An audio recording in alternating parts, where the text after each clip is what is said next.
రాష్ట్రంలో కాంగ్రెస్ ప్రభుత్వం వచ్చి రాగానే మొట్టమొదటి రోజే కొలువు తీరిన మరుక్షణమే మొదటి సంతకంతో 2 లక్షల రుణమాఫీ చేస్తామని ఏదైతే ఉత్తర కుమార ప్రగల్భాలు పలికినారో అవన్నీ కూడా బూటకం, ఇదంతా పచ్చి దగా మోసం అని చెప్పి నేను మొన్ననే చాలా వివరంగా మీకు చెప్పడం జరిగింది.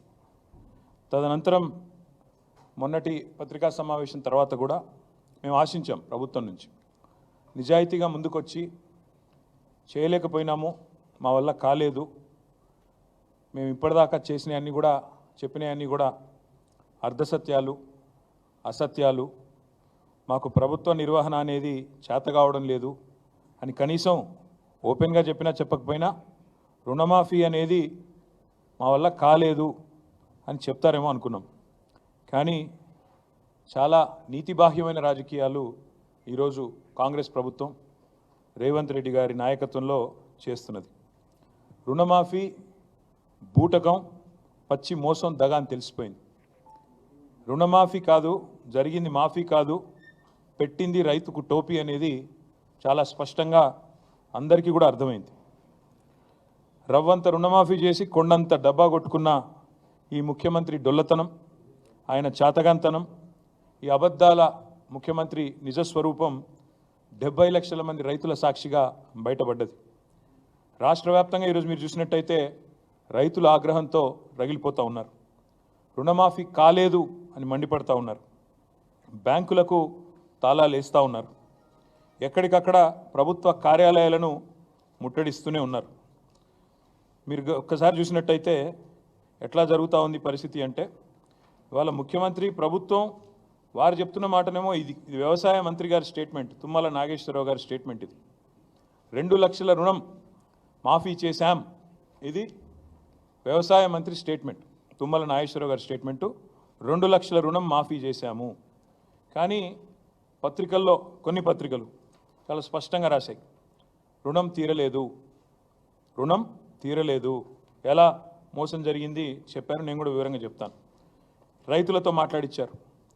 తర్వాత రైతులు రాష్ట్ర వ్యాప్తంగా రోడెక్కుతున్నారు, మాకెందుకు రుణమాఫీ జరగలేదు అని చెప్పి రైతులు రాష్ట్ర వ్యాప్తంగా రోడెక్కుతూ ఉన్నారు.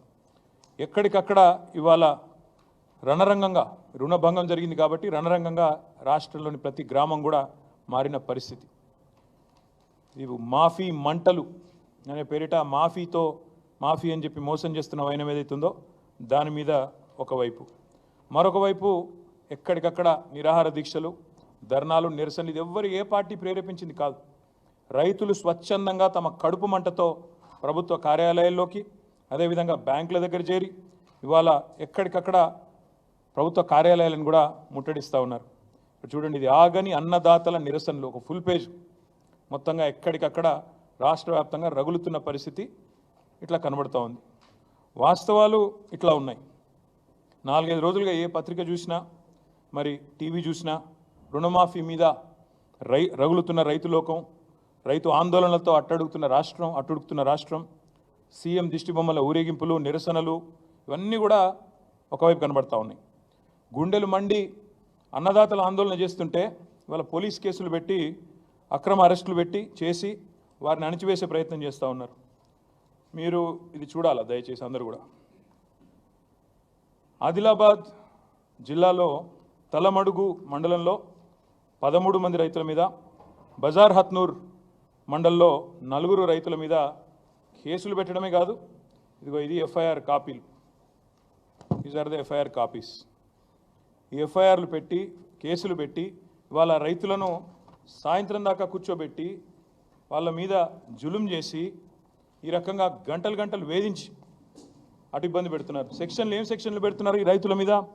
రుణమాఫీ జరగలేదు అని ఆందోళన చేస్తే 7 సంవత్సరాలు శిక్ష పడే విధంగా సెక్షన్ 126, 2 సంవత్సరాలు శిక్ష పడే విధంగా సెక్షన్ 189, 1 సంవత్సరం శిక్ష పడే విధంగా 223. ఇలా చాలా విచిత్రంగా attack on public servants, civil disobedience, ఈ రకమైన కేసులు రైతుల మీద 7 సంవత్సరాలు శిక్ష పడే విధంగా రైతుల మీద కేసులు పెడతా ఉన్నారు. ఇది వాస్తవం క్షేత్రస్థాయిలో ఉన్న పరిస్థితి. ముఖ్యమంత్రి గారేమో రుణమాఫీ చేసినాం, పాలాభిషేకాలు చేసుకోండి అని ఆయన ఉదరగొడతా ఉన్నాడు. ఇక ఇంకోవైపు వ్యవసాయ మంత్రి గారు 2 లక్షల రుణం అయిపోయింది, తీర్చేసినాం, ఇప్పుడే చూపెట్టాను మీకు ఆయన స్టేట్మెంటు, అయిపోయింది 2 లక్షల రుణమాఫీ అని ఆయన వ్యవసాయ మంత్రి తుమ్మల నాగేశ్వరరావు గారు. కానీ వాస్తవాలు దాచేస్తే దాగవు. ఇవాళ మంత్రులకు ముఖ్యమంత్రికి ఒక శృతి లేదు, సయోధ్య లేదు, సంయమనం అంతకంటే లేదు. దానికి ఒక చిన్న ఉదాహరణ ఇప్పుడు నేను మీకు చూపెడతాను, ఒకసారి ఆ వీడియో ప్లే చేయాలమ్మా. తిరగకంటే ముందే తెలంగాణ రాష్ట్రంలో ఉన్న లక్షలాది మంది రైతాంగానికి 2 లక్షల రూపాయల రుణమాఫీ, 31,000 కోట్ల రూపాయలను వారికి రుణ విముక్తులను చేసి బ్యాంకుల నుంచి వాళ్లకు స్వేచ్ఛను ప్రసాదించి నా తెలంగాణ రైతాంగం ఈనాడు తెలంగాణ రాష్ట్రంలో రుణ విముక్తులై స్వేచ్ఛా వాయువులు పీల్చుకునే విధంగా ఈనాడు కాంగ్రెస్ పార్టీ నిర్ణయం తీసుకున్నది. మిత్రులారా,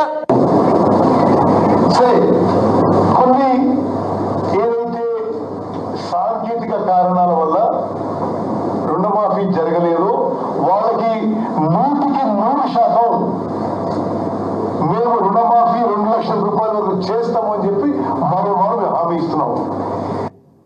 మీ అకౌంట్లలో మీ పేర్లలో వివిధ కారణాల చేత అర్హులైన రైతులకి తప్పకుండా మిగిలిన 12,000 కోట్లను కూడా మీ ఖాతాలకి రాబోయే రోజుల్లో ఈ ప్రభుత్వం చిత్తశుద్ధితో ఇవ్వటానికి ఉన్నది అని కూడా మరొక్కసారి మీకు గుర్తు చేస్తున్నాను. But his statistics is saying that so far only 7,500 crores only have been renewed and given to the farmers. So I request మీరు దాదాపుగా ముఖ్యమంత్రి గారు మాట్లాడిన మాట ఇప్పుడే నేను చూపెట్టాను. వ్యవసాయ మంత్రి తీయండి. వ్యవసాయ మంత్రి గారేమో 2 లక్షల రుణమాఫీ అయిపోయింది అని ఈ డాంబికాలు వ్యవసాయ మంత్రి.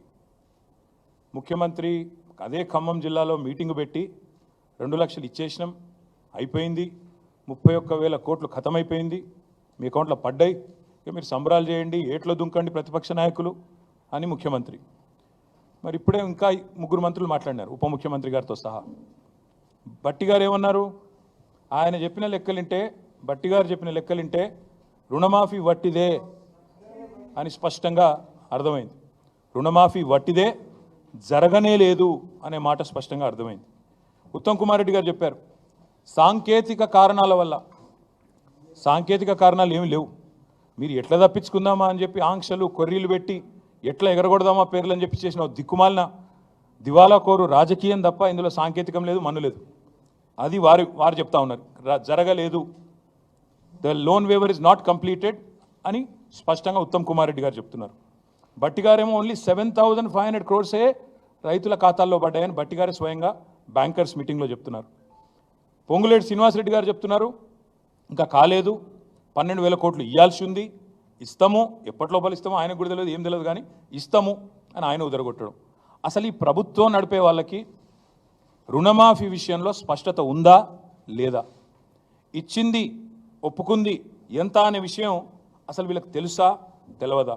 ఎందుకంటే చూస్తుంటే చీఫ్ మినిస్టర్, ఆయన డిప్యూటీ చీఫ్ మినిస్టర్, ఆయన కింద ఉండే మంత్రులు ఒకరికొకరికి సయోధ్య కానీ శృతి కానీ ఉన్నట్టు లేదు, ఇది స్పష్టం. మొత్తంగా వీళ్ళందరి డొల్ల మాటలు వింటే అర్థమైంది ఏంటంటే రుణమాఫీ సగం కాదు పావులా కూడా కాలేదు, కానీ మోసం మాత్రం పూర్తిగా జరిగింది, రైతులకు వంచన మాత్రం 100% జరిగింది. మాఫీ 20%, 30%, ధోకా 100%, ఇందులో ఏం డౌటే లేదు. ఇవాళ మళ్ళొక్కసారి వీళ్ళ దివాలా కోరు మాటలతో తేలిపోయింది. పెద్ద పెద్ద హోర్డింగ్లు పెట్టారు ఊరంతా, రైతు స్వరాజ్యం అంటూ ఫ్రంట్ పేజీలో యాడ్స్, పెద్ద పెద్ద హోర్డింగులు. ఇది రైతు స్వరాజ్యం కాదు, రైతును ఏడిపిస్తున్న రాజ్యం, రైతును మోసం చేస్తున్న రాజ్యం అని మేము అంటా ఉన్నాం. అందుకే ఈ ముఖ్యమంత్రి, ఈయన మంత్రివర్గ సహచరులు, ఈయన ప్రభుత్వం చేస్తున్న మోసానికి వ్యతిరేకంగా రేపు బీఆర్ఎస్ పార్టీ ఆధ్వర్యంలో అన్ని మండల కేంద్రాలలో రేపు రైతులను కూడగట్టుకొని మా పార్టీ కార్యకర్తలు మేమందరం కూడా ధర్నాలకు పిలుపునిచ్చినాం. నేను ముందుగా ఈ ధర్నాకి పోయే ముందు మా నాయకులకు నేను విజ్ఞప్తి చేస్తా ఉన్నాను. మీరు నిరసనలకు శ్రీకారం చుట్టే ముందు నిన్న ముఖ్యమంత్రి మాట్లాడిన చిల్లర మాటలు, ఆయన అవాకులు చెవాకులు కారు కూతలు ఏదైతే దిగజారిన బజారు భాష వాడిండో తెలంగాణ తల్లిని ఉద్దేశించి, తెలంగాణ తల్లి విగ్రహం పెట్టాలని మనం అడిగితే ఆయన ఏదైతే ఒక బజారు భాష వాడినాడో దానికి నిరసనగా రేపు ఎక్కడికక్కడ మీరు ధర్నాకి ఉపక్రమించే ముందు తెలంగాణ తల్లి విగ్రహం ఉంటే ఆ విగ్రహానికి పాలాభిషేకం చేయండి, నిరసనలో కూర్చోండి. ఒకవేళ అక్కడ విగ్రహం లేకపోతే మీ మండల కేంద్రాల్లో తప్పకుండా ఒక ఫ్లెక్సీ అన్న పెట్టి తెలంగాణ తల్లిది ఆ తల్లికి పాలాభిషేకం చేసి ఈ మూర్ఖుడిని క్షమించమని కోరి దయచేసి నిరసనలకు ఉపక్రమించమని చెప్పి మా నాయకులకు మా కార్యకర్తలకు నేను విజ్ఞప్తి చేస్తా ఉన్నా. మా డిమాండ్ ఒకటే, ఈ డ్రామాలు నడవవు. ఇదేదైతే మాటల గారడితో ఈరోజు రైతులను మోసం చేసే ప్రయత్నం చేస్తూ ఉన్నారో ఇది నడవదు. బీఆర్ఎస్ ఉన్నంత కాలం మేము భారత రాష్ట్ర సమితి మాత్రమే కాదు, భారత రైతు సమితి కూడా తప్పకుండా రైతుల పక్షాన మేము తప్పకుండా ఒకటే డిమాండ్ పెడతా ఉన్నాం. ఏ ఆంక్షలు లేకుండా రుణమాఫీ చేయాలి. అది ఎప్పటి లోపల చేస్తారో డేట్ కూడా చెప్పాలి. ఎందుకంటే ఇప్పటికే 2 సార్లు తప్పిన మీరు. డిసెంబర్ 9 అన్నారు, మాట తప్పారు. 15 ఆగస్టు అన్నారు, మాట తప్పారు. మీ డిప్యూటీ సీఎంఏ చెప్తా ఉన్నాడు 7,500 కోట్లు మాత్రమే రైతుల ఖాతాల్లో పడ్డాయని డిప్యూటీ సీఎం ఫైనాన్స్ మినిస్టరే స్వయంగా ఒప్పుకున్న పరిస్థితి, కన్ఫెషన్ స్టేట్మెంట్ ఇచ్చిన పరిస్థితి.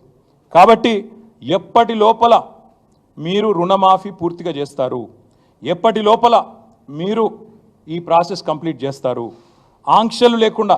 ఈ మాట ఎందుకంటా ఉన్నా అంటే మేము ప్రభుత్వంలో ఉన్ననాడు మేము రైతుల పట్ల మా ఆలోచన విధానం ఒకటే, కొత్తగా ఏర్పడ్డ రాష్ట్రంలో వ్యవసాయంలో సంక్షోభం ఉండొద్దు.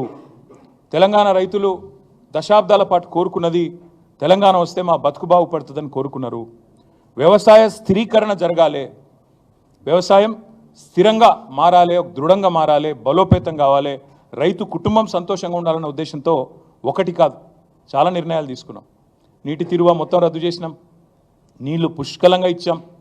అది చెరువులు కావచ్చు, చెక్ డ్యామ్లు కావచ్చు, చిన్న చిన్న కుంటలు కావచ్చు, భూగర్భ జలాలను పైకి తెచ్చే ప్రయత్నం కావచ్చు, మేజర్ రిజర్వాయర్లు కావచ్చు, మేజర్ ప్రాజెక్టులు కావచ్చు, సమాంతరంగా ఏకకాలంలో ఇట్లాంటి కార్యక్రమాలు చేశాం. రైతుకు పెట్టుబడి ఇచ్చినాం. 72,000 కోట్ల రూపాయల పెట్టుబడి రైతుకు అందించిన మొట్టమొదటి ప్రభుత్వం స్వతంత్ర భారతదేశ చరిత్రలో రైతు బంధు పథకం ద్వారా కేసీఆర్ గారి ప్రభుత్వం.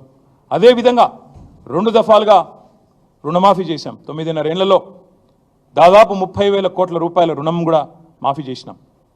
అదే మాదిరిగా రైతులకు సకాలంలో విత్తనాలు ఇచ్చినాం. కరోనా లాంటి సంక్షోభ సమయంలో కూడా ఊరూరికి కొనుగోలు కేంద్రాలు పెట్టి బ్రహ్మాండంగా రైతుల్లో ఒక భరోసా నింపినాం. అదేవిధంగా 24 లక్షలు వస్తుండేనండి మొత్తం ప్రొక్యూర్మెంట్ FCI నుంచి. మనకు వచ్చే అలాట్మెంటు 20 లక్షలు అంత ఉంటుండే 2014లో.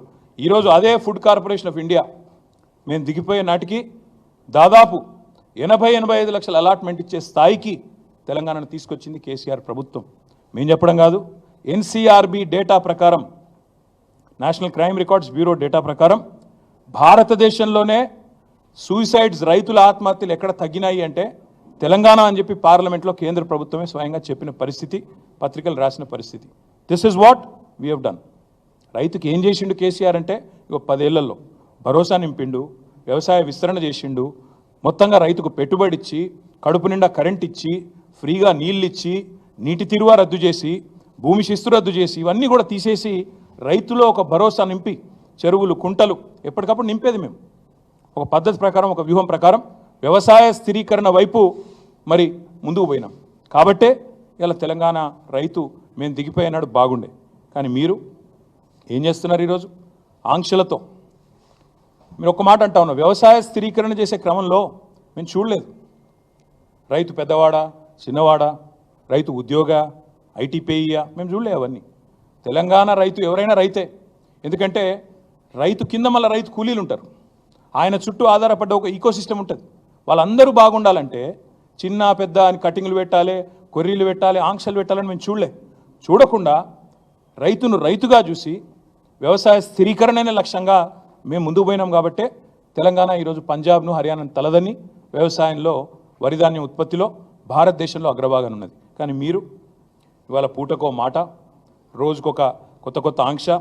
మీ మంత్రివర్గ సహచరులే చెప్తున్నారు కదా ముఖ్యమంత్రి అసలు 100% రుణమాఫీ కానే కాలేదు, ఇది బోగస్ అని చెప్తున్నారు. ఒకరోజేమో విచిత్రమైన మాటలు. మీకు ఒక చిన్న ఎగ్జాంపుల్ చెప్తాను. ఎన్ని విచిత్రమైన మాటలు అంటే 17,14 మందికి రుణమాఫీ కాలేదని ఒకరోజు అంటారు, 30 లక్షల మందికి కాలేదని రైతులు చెప్తా ఉన్నారు.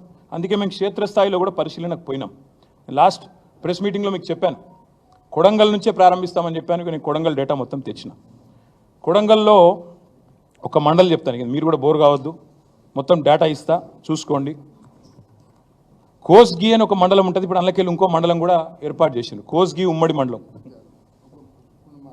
గుండుమాల్ మండలం అని ఇంకోటి అందులోనే మా ప్రభుత్వం ఉన్నప్పుడే ఏర్పాటు చేసినాం. కోస్గి అనే మండలం ఒక ఎగ్జాంపుల్ చెప్తాను నేను మీకు, దాన్ని బట్టి మీరు అర్థం చేసుకోవచ్చు. ముఖ్యమంత్రి సొంత నియోజకవర్గం పరిస్థితి. కోస్గి ఉమ్మడి మండలంలో మొత్తం 4 బ్యాంకులు ఉన్నాయండి, 5. 2 SBI బ్రాంచ్లు ఉన్నాయి, 2 తెలంగాణ గ్రామీణ వికాస బ్యాంకులు ఉన్నాయి, అదేవిధంగా 1 Mahabubnagar DCC bank single window, మొత్తం 5 బ్యాంకులు. ఈ 5 బ్యాంకుల్లో మొత్తం కలిపి ఉన్న ఖాతాలు ఎంత అంటే 20,239. 20,239.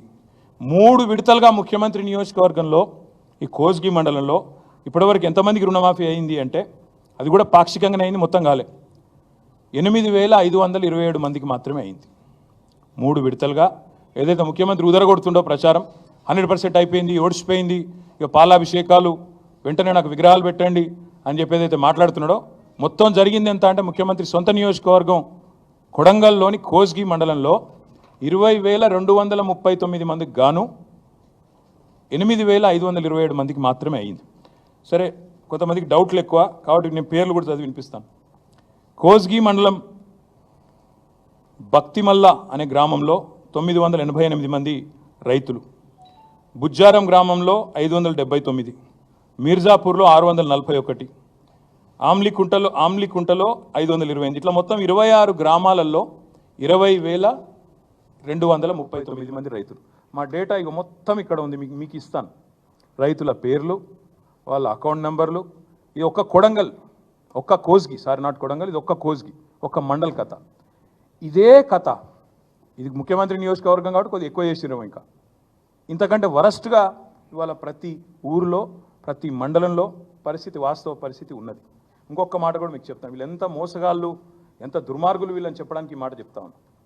వీళ్ళు చెప్తారు రేషన్ కార్డు మీద ఒకవేళ 2-3 ఉంటే కుటుంబంలో ఒకళ్ళకి చేసిన మొదలని చెప్పిండ్రు. ఇగో ఇది కూడా ముఖ్యమంత్రి నియోజకవర్గం, ఆయన కాన్స్టిట్యున్సీ. మా నరేందర్ అన్న, మా రామకృష్ణ ఎక్స్ఎమ్మెల్యే నరేందర్ రెడ్డి గారు, మా సోదరుడు మాజీ గ్రంథాలయ సంస్థ చైర్మన్ రామకృష్ణ గారు వివరాలన్నీ కూడా తెచ్చిచ్చినారు. SBI బొమ్మరాజ్పేట్, ఇది కూడా కొడంగల్ కాన్స్టిట్యున్సీ. ఇక 4 పేర్లు చెప్తాను. ఈ ఊరు పేరు ఎరుపుమల్ల, మండలం బొమ్మరాజ్పేట్, కాన్స్టిట్యున్సీ కొడంగల్. ఇక్కడ ఒక కుటుంబం ఉందండి, కోట యాదగిరి గారి కుటుంబం. ఆయన కుటుంబంలో 4 కుటుంబ సభ్యులు ఉన్నారు. కోట యాదగిరి గారి పేరు మీద 1,60,000 రూపాయల రుణం ఉన్నది, ఇది SBI బొమ్మరాజ్పేట్. కోట శారద ఆయన సతీమణి, ఆమె పేరు మీద 1,60,000 ఉంది. వాళ్ళ కొడుకు అశోక్, పెద్ద కొడుకు, ఆయన పేరు మీద 1,84,000 రూపాయలు ఉంది. ఇంకో కొడుకు అభిలాష్ కుమార్, ఆయన పేరు మీద 1,50,000. అకౌంట్ నెంబర్లతో సహా నేను ఇస్తాను మీకు. ఒక కుటుంబంలో ఒకవేళ 2-3 ఉంటే మొదలు ఒకరికి మాఫీ చేస్తాం, తర్వాత మిగతా వాళ్ళకి చేస్తామని మీరే చెప్పినారు. ఇది ముఖ్యమంత్రి నియోజకవర్గం ఎరుపుమల్ల అనే గ్రామం, SBI బొమ్మరాజ్పేట్, కోట యాదగిరి గారి కుటుంబం. కావాలంటే మీడియా కూడా పోయి విచారించుకోవచ్చు, వాళ్ళ అకౌంట్ నెంబర్లతో సహా ఇక్కడ ఉంది. ఇది మొత్తం కొడంగల్, ఇది ఒక మండలం చరిత్ర. ఇది బొమ్మరాజ్పేట మండలంలో ఒక రైతు కుటుంబం యొక్క వ్యవహారం. వాస్తవాలు ఇట్లా ఉన్నాయి, వీళ్ళ డైలాగులు బిల్డప్ ఏమో ఇట్లా ఉంది. అందుకే మేము ఈ ప్రభుత్వాన్ని డిమాండ్ చేసేదల్లా ఒకటే, పాస్బుక్లో పేరు చక్కగా లేవని, లేదా ఉద్యోగులని, ఇవన్నీ ముందు చెప్పలేదు కదా మీరు. ఉద్యోగులకు ఇవ్వమని చెప్పారా మీరు ముందు? ఉపాధ్యాయులు ఉద్యోగులు ఇవాళ మాకు మెసేజ్ పంపుతా ఉన్నారు, అన్న మా గ్రూపులలో చర్చ జరుగుతున్నది, చాలా మోసం ఇది, ఉద్యోగులను మోసం చేసిండు, ఉపాధ్యాయులను మోసం చేసిండు, ముందు చెప్తే బాగుండు కదా అని చెప్తూ ఒక ఉద్యోగ మిత్రుడు నాకు ఫోన్ కూడా చేసి మాట్లాడినాడు. ఆయన అన్న మాట, అన్న మరి రుణమాఫీకే ఇన్ని కథలు పడుతుండు, మరి రేపు రైతు బంధు కథ కూడా గింతేనా, అందులో కూడా కోచి పారేసుడేనా అందరిని అడుగుతాను. నేను పక్కా చెప్తున్నా, ఈ పచ్చి మోసగాళ్ళ ప్రభుత్వం ఇది, దగా ప్రభుత్వం. 49,000 కోట్లకెళ్ళి కథ మొదలైంది. ఇవాళ 7,500 కాడ ముగిసింది. 49,000 కోట్లు అన్నారు డిసెంబర్లో మీరే. ఇవాళ 7,500 అంటే 7వ వంతు, 1/7 ఇంత మోసం. అందుకే నేను అనేది డిసెంబర్లో 49,000 కోట్ల రుణాలు ఉన్నాయి, వ్యవసాయ రుణాలని చెప్పింది మీరా కాదా? ప్రభుత్వం చెప్పాలా. 49,000 కోట్ల రుణాలు ఉన్నాయని చెప్పిన మాట వాస్తవమా కాదా? రైతుల ఖాతాల్లో 7,500 మాత్రమే పడ్డాయని చెప్పింది కూడా మీరా కాదా? చెప్పాలా ఈ ప్రభుత్వం. అదేవిధంగా నాకైతే డౌట్ వస్తూ ఉంది వీళ్ళ వ్యవహారం చూస్తూ ఉంటే. చచ్చినోడి పెళ్ళికి వచ్చిందే కట్నం అన్నట్టు 7,500కే ముగించే చక్కర్లో ఉన్నట్టున్నారు వీళ్ళు చూస్తుంటే. 7,500కే పరిసమాప్తం చేయాలి. ఇక మనం చేసిన కాడికి అభిషేకాలు చేయించుకున్నాం, పాలాభిషేకాలు. ఇది కథ బంద్ చేస్తే ఒడిసిపోతుందని మీరు అనుకుంటున్నారు. కానీ రైతుల తరపున కొట్లాడడానికి బీఆర్ఎస్ పార్టీ ఉన్నది. తప్పకుండా ఈ కోతల రాయుడి ప్రభుత్వం ఏదైతే ఉందో, ఏవైతే కోతలు పెట్టుకుంటూ వస్తున్నారో చాలా జాగ్రత్త కోతలు పెడుతున్నారు. మీరు చూడండి, డిసెంబర్లో 49,000 కోట్లట, జనవరి వచ్చే వరకు అందులోకి 9,000 కోట్లు ఎగిరిపోయినాయి. ముఖ్యమంత్రి స్వయంగా చెప్తాడు, నేను కడుపు కట్టుకుంటే ఒక్క సంవత్సరం చాలు 40,000 కోట్లు ఇచ్చేస్తా. ఇది ముఖ్యమంత్రి మాట. అంటే 9,000 కోట్లు ఎగిరిపోయినాయి. మళ్ళీ తర్వాత పార్లమెంట్ ఎలక్షన్లు అయిపోయినాయి, డబ్బల ఓట్లు పడ్డాయి, మళ్ళా గొంతు మారింది. మళ్ళీ ఏమంటారు, క్యాబినెట్లో 31,000 కోట్లు చాలు, మళ్ళీ 9,000 కోట్లు ఎగిరిపోయింది. క్యాబినెట్లో 31,000 కోట్లు. తెల్లారి బడ్జెట్ పెట్టారు జూలై లాస్ట్ వీక్లో, అందులో 26,000 కోట్లే, 5,000 కోట్లు ఎగిరిపోయింది. మొన్న ఏం చెప్పినారు, 15th ఆగస్ట్కి 17,900 కోట్లు ఇచ్చినామన్నారు. అప్పుడు ఎంత ఎగిరిపోయింది? 26లో 8,000 కోట్లు ఎగిరిపోయింది. మళ్ళీ నిన్న బట్టి గారు సావు కబురు చల్లగా చెప్పిండ్రు, 17,900 కోట్లు ఎక్కడిది, ఇచ్చింది 7,500, 10,000 కోట్లు ఎగిరిపోయింది. ఎక్కడ 49, ఎక్కడ 40, ఎక్కడ 31, ఎక్కడ 26, ఎక్కడ మళ్ళీ 17,900, ఎక్కడ 7,500. ఇగో ఇది వీళ్ళ మోసాల పరంపర, వీళ్ళ కోతలు. అందుకే ఈ కోతల రాయుళ్ళ ప్రభుత్వాన్ని తప్పకుండా తూర్పారబడతాం, రైతుల తరపున ఖచ్చితంగా ఎండగడతాం. ఎవరైనా చీటింగ్ చేస్తే మనని వ్యక్తులుగా మనం పోయి పోలీస్ స్టేషన్లో చీటింగ్ కేసు పెడతాం. మరి లక్షలాది మంది రైతులను చీటింగ్ చేసిన ఈ ప్రభుత్వాన్ని ఏం చేయాలి? చీటింగ్ కేసు పెట్టాలా? ఏం చేయాలి? లక్షలాది మంది రైతులు ఆలోచించాలని చెప్పి నేను కోరుతా ఉన్నా. 4 కోట్ల మంది తెలంగాణ ప్రజల సాక్షిగా చెప్పేది, ఈ 70 లక్షల మంది రైతులను ఖచ్చితంగా ఈ ముఖ్యమంత్రి వెన్నుపోటు పొడిచిండు, మాయ మాటలతోని మభ్యపెట్టి తడిగుడ్డతో గొంతు కోసిండు. 100% నిజంగానే నువ్వు చెప్పినట్టు రుణమాఫీ చేస్తుంటే ఎందుకు తెలంగాణ ఇవాళ రైతుల నిరసనలతో అట్టుడుకుతా ఉంది? ఇక రైతుల నిరసనలు పెరిగంగానే ముఖ్యమంత్రి గారికి ఒక టాక్టిక్ అలవాటైంది బాగా, అటెన్షన్ డైవర్షన్ టాక్టిక్. ఏదో ఒకటి చిల్లర భాష మాట్లాడాలి, బజారు భాష మాట్లాడాలి, మాట్లాడి దానివైపు దృష్టి మలచాలి. ఇక దరిద్రం ఏంటంటే ఆయన బూతులు మాట్లాడతాడు, నికృష్టంగా మాట్లాడతాడు, దాన్ని రాసేవాళ్ళు ఉన్నారు, చూపెట్టేవాళ్ళు ఇంకా అదో పైశాచిక ఆనందం. కేసీఆర్ని తిట్టంగానే చూపెట్టి సంబరపడే కొన్ని మీడియా సంస్థలు, కొన్ని అందరిని అంటలేను, ఇక అదో రోగం ఉంది ఇక్కడ ఈ రాష్ట్రంలో.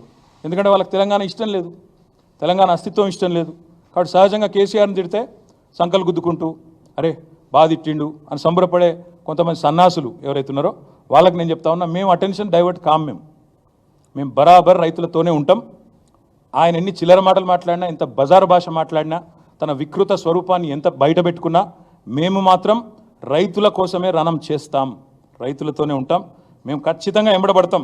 ఇవాళ ఒకటి కాదు మోసం, చూడండి ఒకసారి. రైతు భరోసా పెంచుతా అన్నాడు, ఎగ్గొట్టిండు. రుణమాఫీ అన్నాడు, మోసం చేసిండు. బోనస్ అన్నాడు, బోగస్ అయిపోయింది. కానీ వదిలిపెట్టం, ఇచ్చేదాకా ఎంబడబడతాం. రైతులకు కరెంట్ అన్నాడు, 24 గంటల కరెంట్ అన్నాడు, ఎక్కడుందో మాకే తెలియదు. అందుకే ఈ రైతు ద్రోహి ప్రభుత్వాన్ని వదిలిపెట్టకుండా వెంటాడుతాం, వేటాడుతామని చెప్పి విజ్ఞప్తి చేస్తూ ఉన్నా. అందుకే రేపటి నుంచి మా పోరాటం రేపు మొదట అడిగే, డెడ్ లైన్లు మారుస్తూ ఉన్నారు, హెడ్లైన్లను మేనేజ్ చేస్తూ ఉన్నారు. మాకు అర్థమవుతా ఉంది, రైతులకు కూడా అర్థమవుతా ఉంది. హెడ్లైన్ మేనేజ్మెంటు, ఆస్ట్రేలియా పర్యటనలు మేము కూడా చూస్తున్నాం, రైతులు కూడా చూస్తూ ఉన్నారు. కాబట్టే నేను చెప్పేది, ఖచ్చితంగా ఈ ప్రభుత్వం ఏదైతే తేదీ చెప్పిందో 15 ఆగస్టు అని, మాఫీ చేయనందుకు మాఫీ మాంగో, కిసానోసే మాఫీ మాంగో పెళ్ళే చేయలేదు, చేతగానోళ్ళం సన్నాసం నుంచి ఒప్పుకోకపోతే, మీరు ఇచ్చిన మాట కనుక నిలబెట్టుకోకపోతే వదిలిపెట్టం, వేటాడతాం. అక్రమ కేసులు, అరెస్టులు ఉపసంహరించుకోండి. ఆ ఎఫ్ఐఆర్లు ఏవైతే తలమడుగులో చేశారో రిజిస్టర్, మా ఎమ్మెల్యే అనిల్ జాదవ్ గారు నా దృష్టికి తీసుకొచ్చారు. నేను ఎస్పీ గారు కూడా మాట్లాడినా, ఉపసంహరించుకోండి నేను విజ్ఞప్తి చేస్తా ఉన్నా. రైతుల మీద కేసు పెట్టడం మంచిది కాదు. మరి రైతు డిక్లరేషన్లని పోజులు కొట్టి ఇప్పుడేమో పోలీస్ స్టేషన్లో పెడతామంటే ఊరుకోము, తప్పకుండా రైతుల పక్షాన్ని నిలబడతాం. అందుకే నేను అనేది ఈ ప్రభుత్వాన్ని ఒకవేళ ఇట్లాగే మేము కేసులు పెడతాం, భయపెడతాం, ఏదో ఒకటి చేసి నడిపిస్తామంటే భవిష్యత్తులో ఇది మొదటి అడుగు మాత్రమే. భవిష్యత్తులో అవసరమైతే జైలు బరో కార్యక్రమాన్ని కూడా పిలిపించేదాకా కూడా వెనుకాడం, వదిలిపెట్టం. ఎంతమందిని పెడతావు జైల్లో? లక్షలాది మందిని పెడతావా? రైతులని లక్షలాది మంది మా కార్యకర్తలను పెడతావా? దగాబడ్డ రైతుల తరపున దండు కడతాం, కొట్లాడతాం.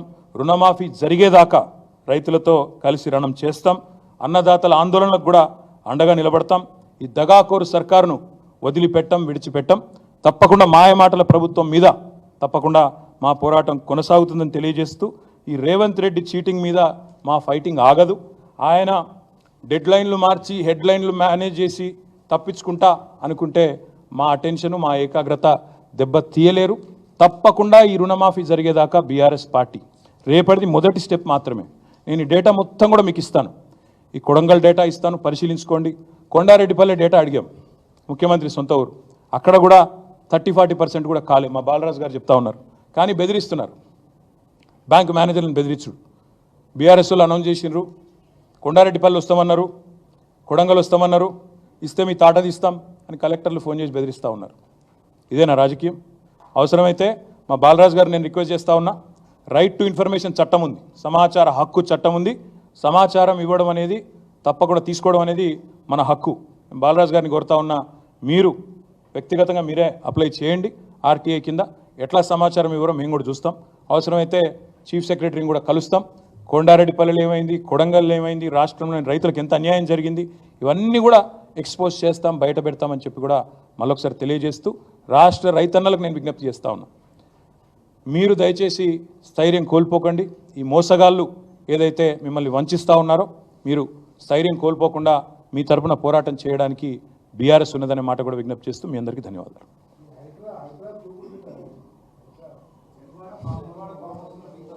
మీకు రైతులంటే పట్టలేదా? ఇంతసేపు రైతుల సబ్జెక్ట్ చెప్తే మీరేమో హైడ్రామా. నేను ఒకటే చెప్తా ఉన్నా, నాకంటూ పాపం కొంతమంది మీడియా మిత్రులకు కూడా తెలియదు.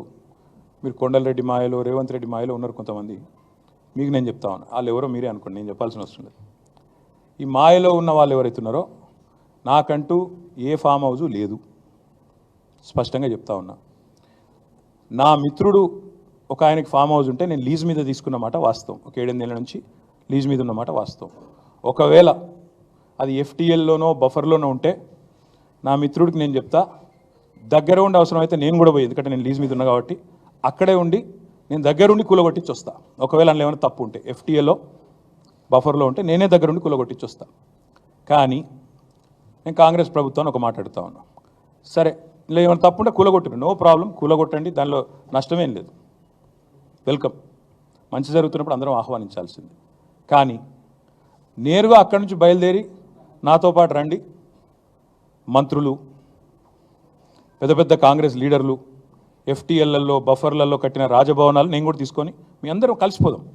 నాతో పాటు మీరు కూడా రండి మీడియా, నేను దగ్గరుండి తీసుకొని పోతా. నిన్న మొన్నటి నుంచి నేను కూడా చూస్తూ ఉన్నా సోషల్ మీడియాలో ఎట్లా బ్రహ్మాండంగా జూమ్లు పెట్టి మరీ తీసినారు. గూగుల్ ఎర్త్తో, అది గూగుల్ మ్యాప్స్ ఏందో కానీ చాలా చక్కగా పెద్ద పెద్ద కాంగ్రెస్ నాయకులు పేర్లు చెప్పమంటారా? రెవెన్యూ మంత్రి గారు పొంగులేటి శ్రీనివాసరెడ్డి గారు, తర్వాత కేవీపీ రామచంద్రరావు గారు, ఆ తర్వాత పట్నం మహేందర్ రెడ్డి గారు ఎఫ్టీఎల్లో, తర్వాత ఇంకెవరున్నారబ్బా, సుఖేందర్ రెడ్డి గారు కౌన్సిల్ చైర్మన్ గారు, తర్వాత మన ఉన్నారు మధు యాష్కి గారు, ఇంకా చాలామంది ఉన్నారు. ఇంకొకటి కూడా ఉంది, రేవంత్ రెడ్డి గారిది కూడా ఏడుందో నేను చూపెడతాను మీకు. మీరు వస్తా అంటే రేవంత్ రెడ్డి వ్యవహారం కూడా చూపెడతా. ఎక్కడుందో మీకు శాటిలైట్ మ్యాప్లు పంపుతా, చూసుకోండి. నేనేమంటున్నా అంటే ఐ వెల్కమ్. ఎక్కడ నా పేరు మీద ఏదో మీడియాలో ఏదో వేసేసి ఏదో జరిగిపోయింది, ఏమో అయిపోతుంది, ఆడేమైనా తప్పుంటే కొట్టండి, నేను ఎందుకు వద్దంట. వెల్కమ్. నా పేరు మీద ఏ ప్రాపర్టీ లేదు, లీజ్ మీద నేను ఉన్నాను. మా ఫ్రెండ్ నన్ను తిట్టుకుంటాడు కావచ్చు ఈ మాట చెప్పినందుకు, ఇంతెందుకు మాట్లాడినారో నాయన నువ్వు అని, జీవితాంతం తిడతాడు కావచ్చు, పర్వాలేదు. నేను తప్పు జరిగితే దాన్ని కూల్చడంలో నేను దగ్గరుండి సహకరిస్తా. ఆడికెళ్ళి అట్లే కలిసిపోదాం. అదే హైడ్రానో అమీబానో ఏదో ఉంది కదా, దాన్ని తీసుకొని ఆడికెళ్ళి పోదాం. పోయి సీదా మనం పొంగులేటి శ్రీనివాసరెడ్డి గారితో మొదలు పెడదాం, ఎందుకంటే మంత్రి గారు కదా, వాళ్ళ తమ్ముడు కూడా అక్కడే ఉన్నాడు ఎఫ్టీఎల్లో. కూలగొడదాం, చలో ఒకటే రోజు మనందరం ప్రజలకు పారదర్శకంగా ముందుండి నిలబడదాం. మీరు మేము, నాకు ఎలాంటి ఇబ్బంది లేదు, ఎలాంటి అభ్యంతరం లేదు. If they want to take some action, let them take.